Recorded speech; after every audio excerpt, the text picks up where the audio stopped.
जय श्री कृष्ण। साथियों, आइए सुनते हैं गीता का श्लोक संख्या 57।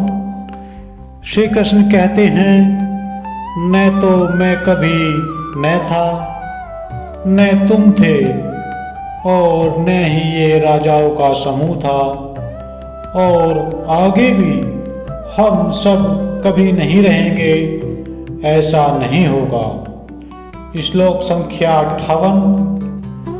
कोई इसे आश्चर्य के रूप में देखता है, कोई इसे आश्चर्य के रूप में वर्णन करता है, कोई इसे आश्चर्य के रूप में सुनता है, फिर भी कोई इसे सुनकर भी नहीं समझता। श्लोक संख्या 59। हे अर्जुन, यज्ञ के लिए किए गए कर्मों को छोड़कर अन्य सभी कर्म इस संसार में बंधन का कारण बनते हैं। इसलिए आसक्ति से रहित होकर उस उद्देश्य के लिए कर्म कर। श्लोक संख्या 60। श्री कृष्ण कहते हैं, जो अज्ञानी लोग कर्म में आसक्त हैं, उनके मन में भ्रम उत्पन्न न हो।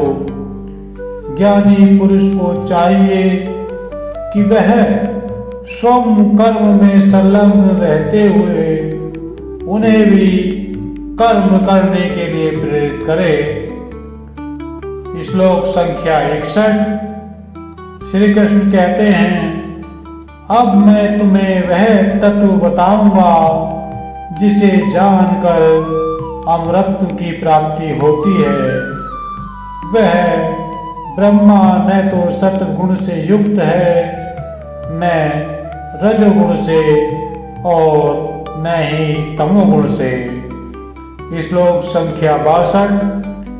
श्री कृष्ण कहते हैं, मनुष्य को स्वयं अपने द्वारा अपना उद्धार करना चाहिए और स्वयं को गिराना नहीं चाहिए, क्योंकि आत्मा ही मनुष्य की मित्र होती है और आत्मा ही मनुष्य की शत्रु भी बन सकती है। श्लोक संख्या 63।